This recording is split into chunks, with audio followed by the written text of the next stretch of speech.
Ellos lo que han descubierto o descubrieron en esas épocas, que dentro del inconsciente colectivo todos podemos ser diferentes, ¿sí? Pero todos tenemos algo en común. Y eso es algo poderosísimo, porque eso es la inteligencia colectiva, lo que conocemos nosotros. Si tú aprendes y descubres cuál es la inteligencia colectiva de tu ciudad o de tu país, tienes grandes posibilidades de mover las masas de forma colectiva. Pero lamentablemente muy poca gente sabe en el mundo cómo hacer esto, y nosotros somos fanáticos de estudiar el inconsciente colectivo, y nosotros utilizamos esas tecnologías para entender el inconsciente colectivo, por ejemplo, de tu país con respecto a un automóvil o al chocolate, ¿sí? O a las verduras, y podemos hacer que el inconsciente colectivo se mueva a comer verduras, entendiendo qué significa para todos de forma igual las verduras. Lo más sorprendente de esto es que el 90% del inconsciente colectivo tiene un significado común. Encontrar el significado común no es tarea fácil, pero sí se puede hacer con esas tecnologías y con este conocimiento.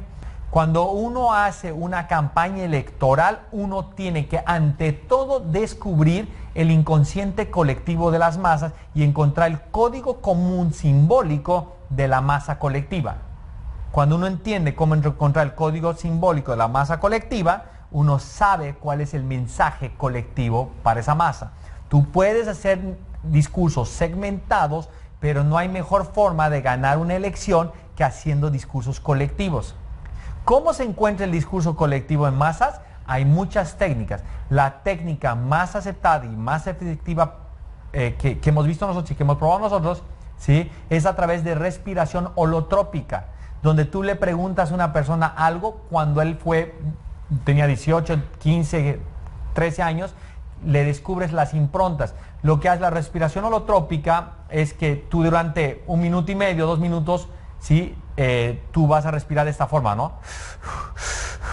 Con un ambiente cerrado, todo con las ventanas. Esta técnica te pregunta cuál es tu primer recuerdo o cuál es tu impronta más fuerte, tu recuerdo más fuerte, más bueno, más negativo de tal persona.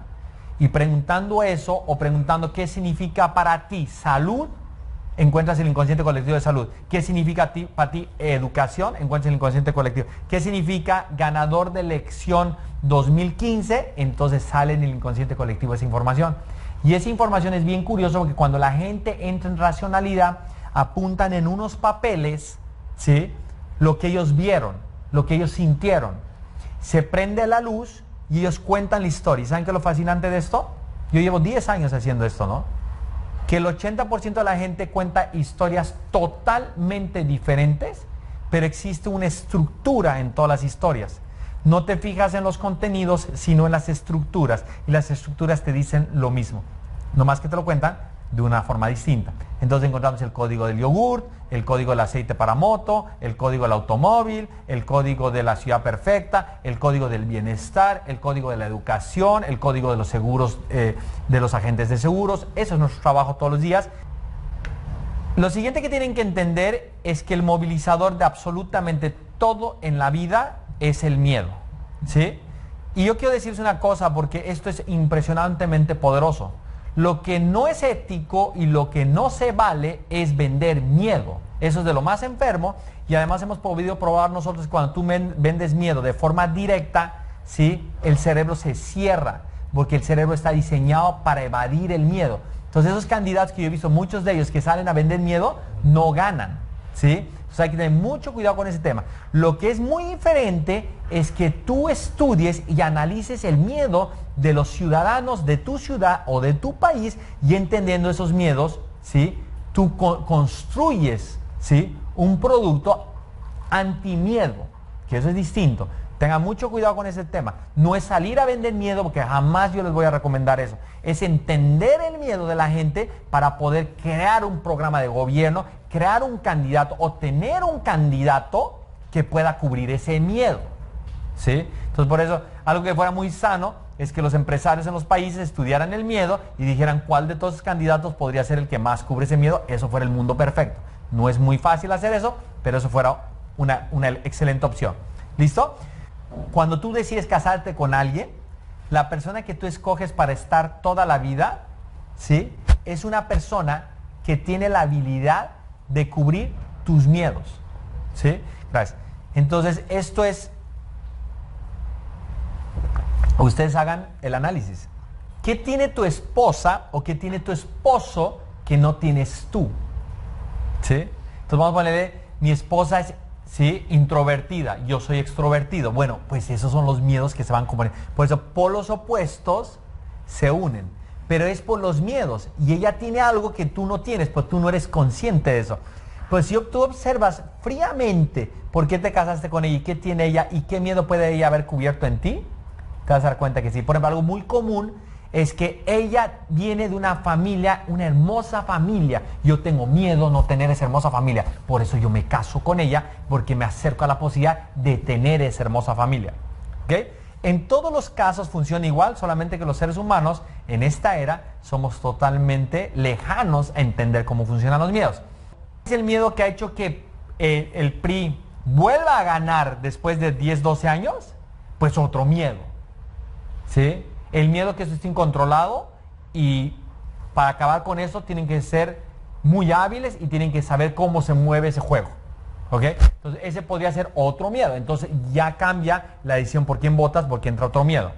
Entonces lo que tienen que entender siempre, no importando si trabajas para una ciudad chica, mediana, grande, un país, ¿sí?, tienes que entender cuál es el miedo colectivo que existe hoy en la gente, el 2015, para que tu candidato tenga una propuesta de valor real y honesta para cubrir ese miedo. ¿Listo? Esa es la segunda cosa, inconsciente colectivo y miedo, que de alguna forma está amarrado de los dos lados. Bueno, lo tercero que haces con los miedos y el inconsciente colectivo, tú tienes que descubrir el arquetipo. El arquetipo es una figura que en tu mente sabes qué significa. Si yo te digo Superman, tu mente dice héroe. Si yo te digo héroe, puede ser que pienses en Superman. Un arquetipo es el héroe. ¿Listo? Hay candidatos que entran con el arquetipo de héroe y ganan como héroes, pero hay otros que no les queda. O lo más interesante no es si le queda o no le queda. Lo más interesante es saber, entendiendo el inconsciente colectivo y el miedo, cuál es el arquetipo que cubre más esa situación actual mediática dentro del país. Yo les preparé aquí una gráfica de algunos arquetipos, porque son muchos más, algunos arquetipos interesantes para que vayamos entendiendo como este. Arquetipos del cambio, arquetipos del bienestar, arquetipos de la estabilidad y arquetipos del desafío, ¿no? ¿Sí? Entonces, por ejemplo, aquí tienes un arquetipo del Joker, divertido y alegre, y el seductor, deseable y sexy. Aquí está este señor. Ese es el arquetipo de él. Y le queda bien claro. Por eso es la sonrisota. Pero él tiene el arquetipo del cambio, a pesar que no ha habido cambio. Pero lleva 12 años vendiendo cambio. Pero el pueblo quiere cambio. Pero él sigue creyendo que él puede dar cambio. Bueno, ya tendrá su estrategia para ser real y congruente, ¿sí?, con la promesa del arquetipo. Por ejemplo, aquí está el rebelde, ¿sí?, que inquieta. Aquí está Maduro. Aquí tienes el arquetipo del sabio, ¿sí?, piensa Putin. Aquí tienes un arquetipo intermedio, digamos, amiga y madre, generosa, cuidada y honrada y amistosa. Ella quiso agarrar esto como Evita Perón y no le salió tan bien. Pero ella quiso agarrar estos arquetipos. Por eso es el problema de mentir en tu arquetipo, porque ¿qué pasa? Si tú dices que tú eres madre generosa y cuidadosa, honrada y amistosa, y sales con ese discurso y eso te hace ganar la elección y no eres eso, ¿qué pasa? Esto es como un boomerang. Tiras el boomerang en vez de cazar a la presa, se regresa y te arranca la cabeza. Y así funciona esto. Por eso esto tiene que ser congruente y no le puedes amarrar etiquetas a cualquier persona, porque si no, tarde o temprano el pueblo descubrirá el verdadero arquetipo del personaje. Y aquí tenemos inocente, amable, el maiden y el dreamer, idealista, diferente y creativo, ¿no? Uruguay. ¿Ok? Listo. En el caso, por ejemplo, de Colombia, que es un caso bien interesante de la última elección presidencial que hubo en Colombia, bueno, no fue Uribe contra Santos, pero era el candidato Uribe. ¿Sí? El arquetipo de Uribe, el que lo hizo ganar, hoy lo hace perder. ¿Sí? ¿Cuál fue el arquetipo que hizo ganar a Uribe en Colombia? ¿Cuál?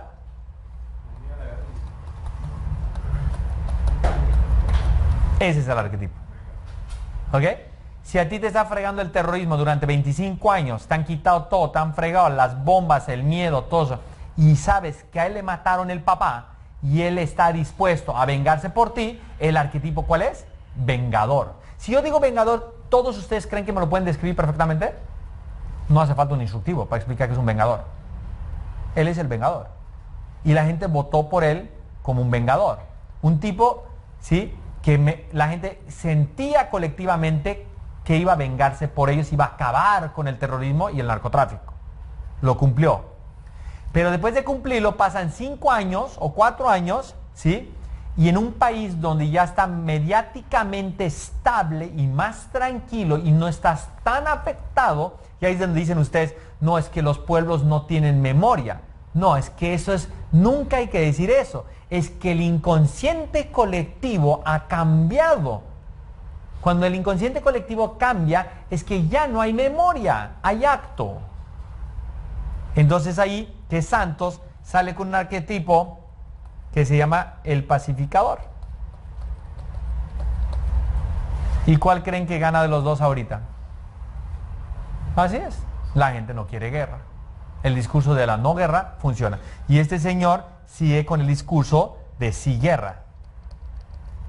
En un inconsciente colectivo donde guerra es no quiero meterme ese tema más, no quiero pelear más, quiero trabajar, quiero estudiar, quiero viajar, quiero rumbear, no quiero estudiar, no quiero guerra más. Sales con discurso arquetipo guerrero, que ese es otro, digamos, la evolución de esto es guerrero, y el otro sale con pacificador y gana este señor.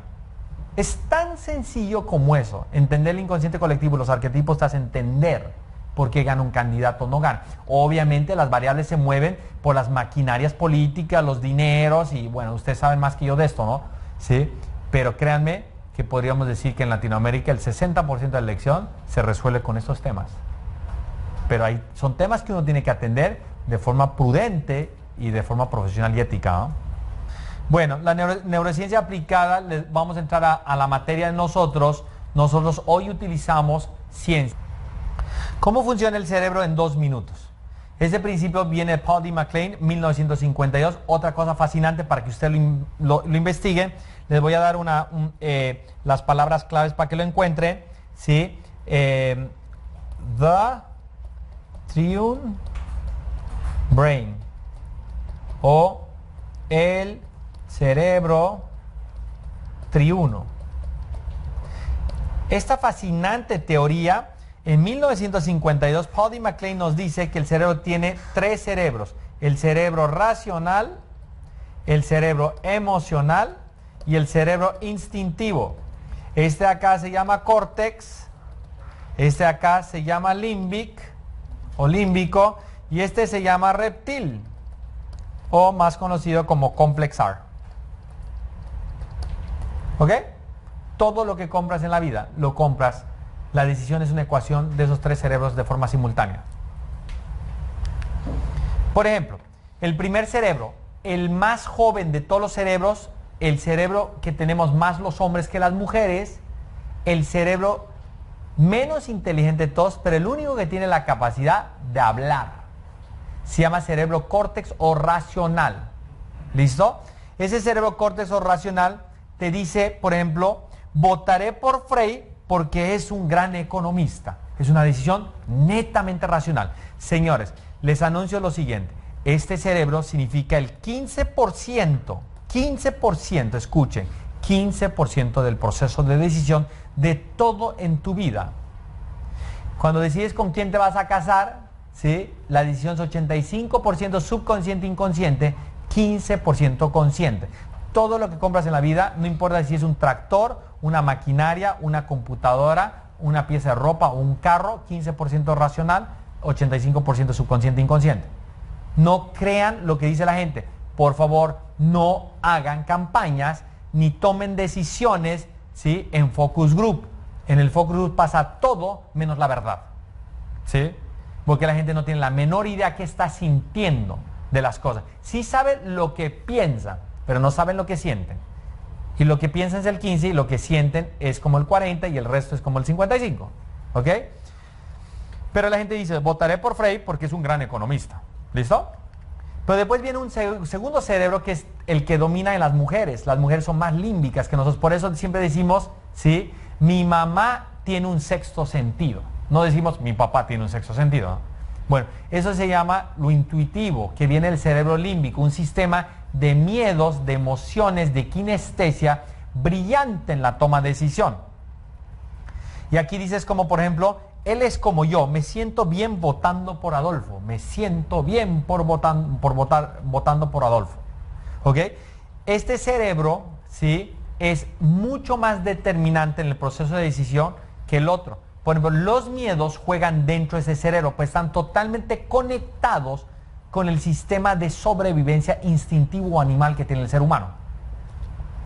La prueba que ustedes tienen en este cerebro es que si yo les pongo una canción o les pongo un perfume, una colonia, se van a acordar ustedes de alguien que no ven o no recordaban hace 10 años atrás o 20 años atrás. Porque jala toda la información de la memoria a través de la kinestesia. El tercer cerebro es el reptil, el instinto animal, el que acepta que al final del día todo lo hacemos por instinto de sobrevivencia. Y lo que acepta que seguimos siendo bastante animales a pesar que creemos que somos racionales.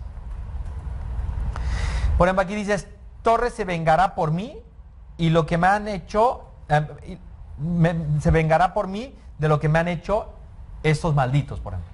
Ese es el instinto animal de defensa. Ahí hay una fallita, pero bueno, ese es el mensaje.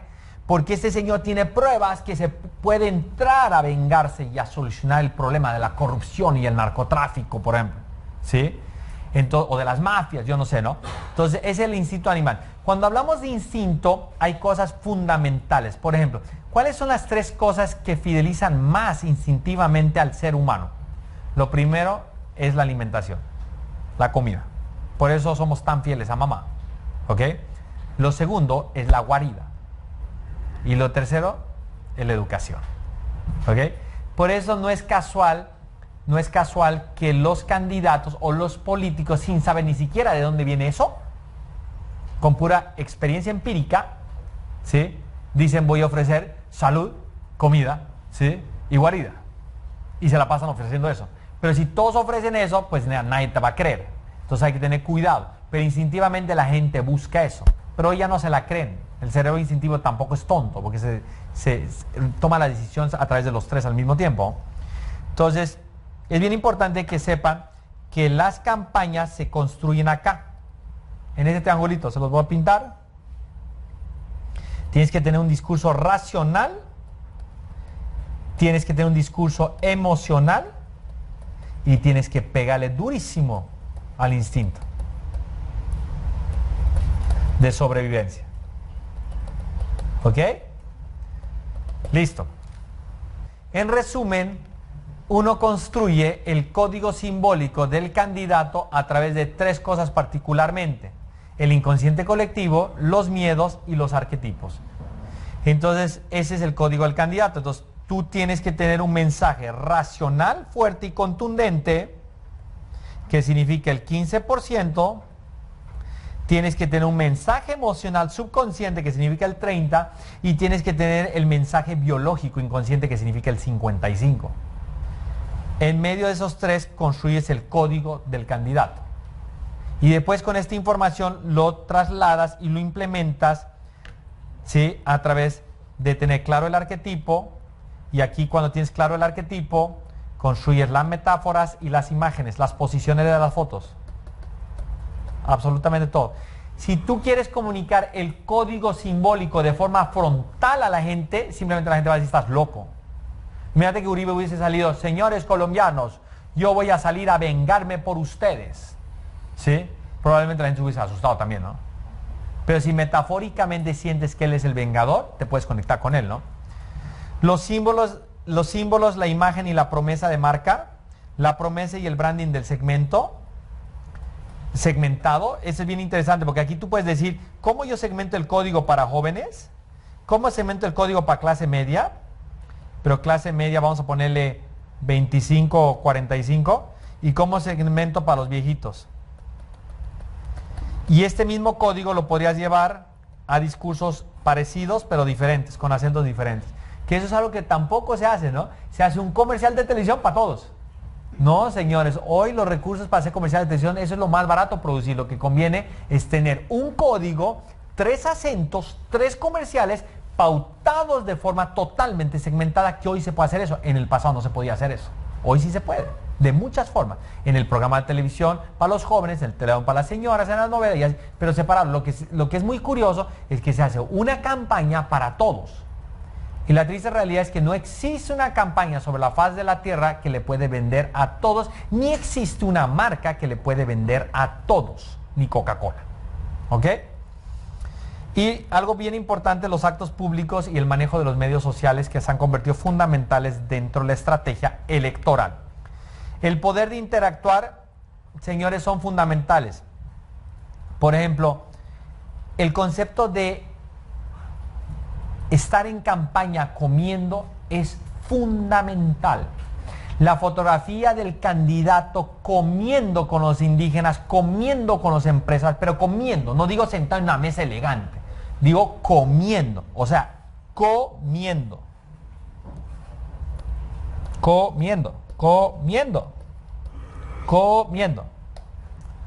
Esas fotos provocan impacto altísimo de influencia en el cerebro de la gente. No se pueden imaginar cómo los aparatos aquí afuera, ¡pum!, empiezan a activarse impresionante cuando ves que el candidato come. ¿Curioso? Muy curioso. ¿Ok? Tocando, ¿sí? Esto pues no es algo nuevo, ¿sí? Pero neurocientíficamente seguramente no lo saben. ¿Por qué? Cada vez que alguien te toca, se activa el sistema límbico kinestésico emocional. Eso significa que tú tienes posibilidades de fidelizar a una persona 3 veces más si yo le digo así, o si te digo así, o si te hago así. El hacer esto es 3 veces más poderoso que hacer esto. Hoy se ganan las elecciones caminando por las calles, abrazando y tocando a la gente. Ese es el trabajo del candidato, tocar gente, comer con la gente y finalmente bailar con la gente. Bajo la antropología histórica, ¿sí? Comer, tocar y bailar, ¿sí?, viene de millones de años atrás, ¿sí?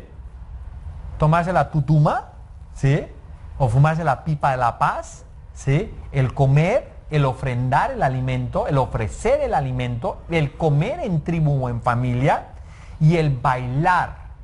¿Por qué es tan importante para el cerebro ver al candidato bailar?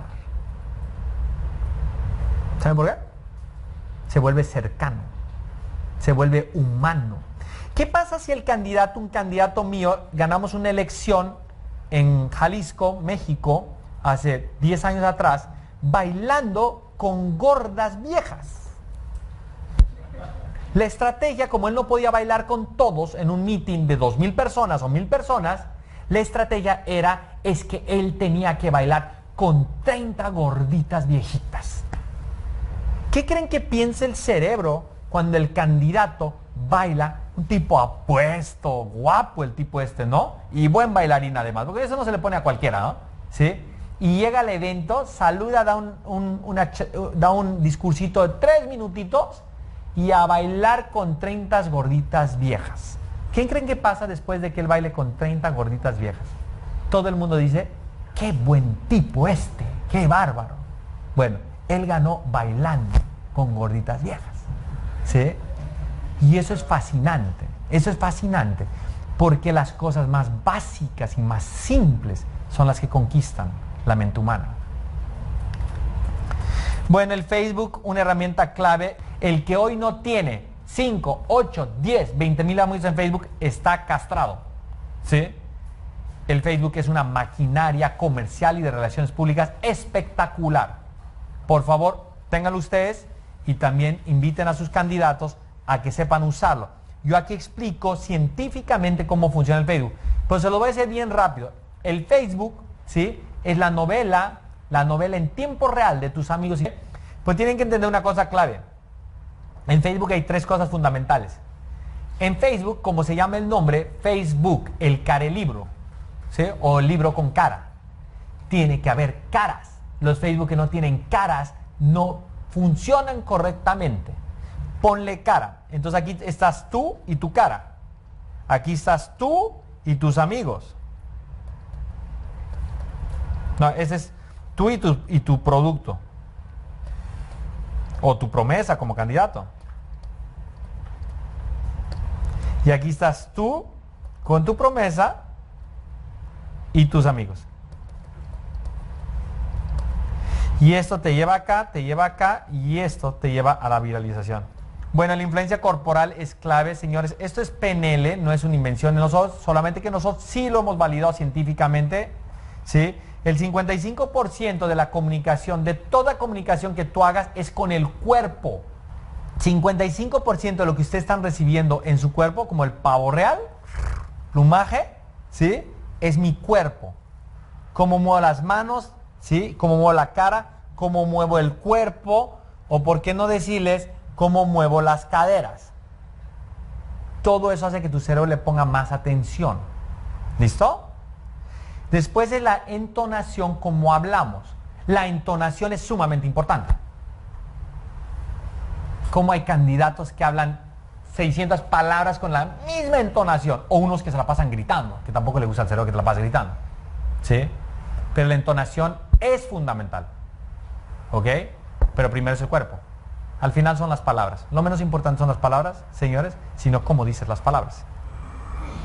Les doy un ejemplo. Este señor ganó la elección moviendo las manos, nomás que cada mano de él era pues así, ¿no?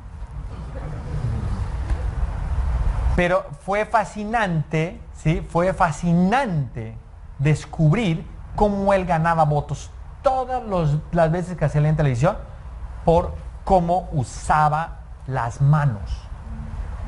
Todos sus comerciales de televisión terminaba así. La mano era este tamaño, tú veías eso y era impresionante. Pues uno decía, uno necesita un tipo como este para este problema, ¿no?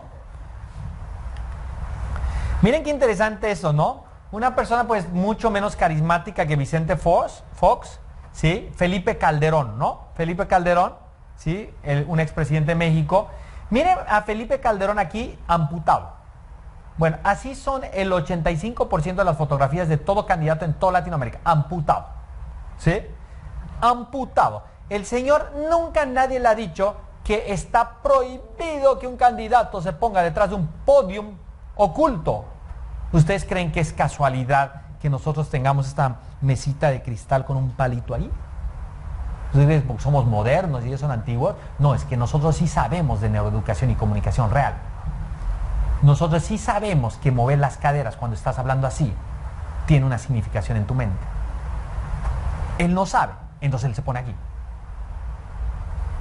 Yo si fuera presidente alguna vez, lo primero que haría es tírenme todos los podios de madera, pongan podios transparentes.